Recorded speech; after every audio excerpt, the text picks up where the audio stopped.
Hello guys! So for today's video, gagawa tayo ng human body drawing. Tuturo ko sa inyo kung paano gamitin yung shape application technique.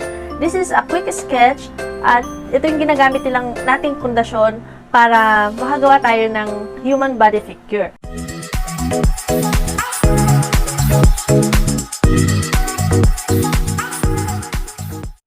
Hindi ko siya i-claim na success for the proportion, but it is very helpful for those who are going to do a quick sketch or quick fashion illustration, fashion figure, para mas madali ninyong makam up o makagawa ng isang whole body anatomy.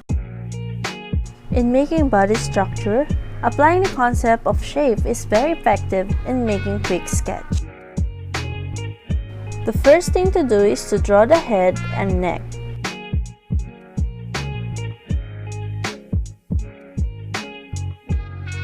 After that, get your ruler and make a horizontal line under the neck.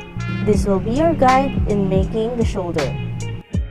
Now, make two slanting lines from the neck lower to the horizontal line.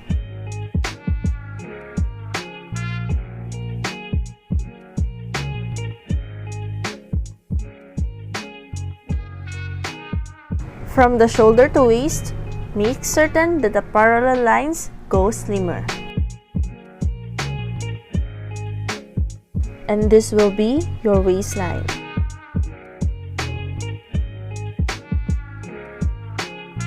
From waist to the full hips, make 5 sides polygon.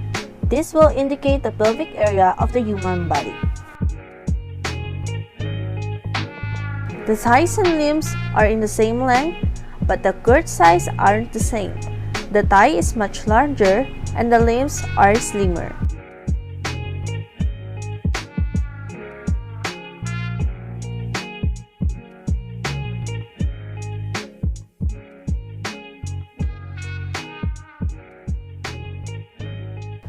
Now, I'm putting a mark on the waistline, indicating the length of the arm to the elbow.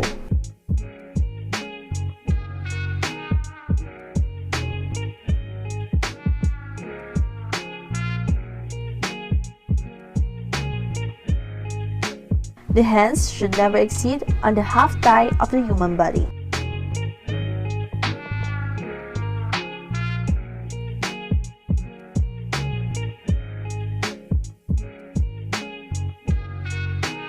Every joint of the body should be drawn as a small circle. This will be the guide wherein the movement of the body is in a certain pivot only.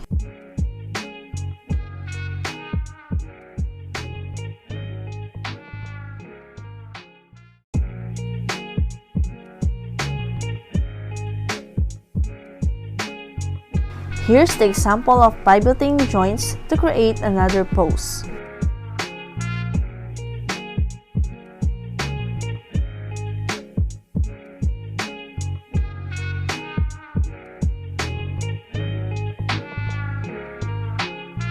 Always check the proportion of each body parts and draw the very outline of the figure for the finalization.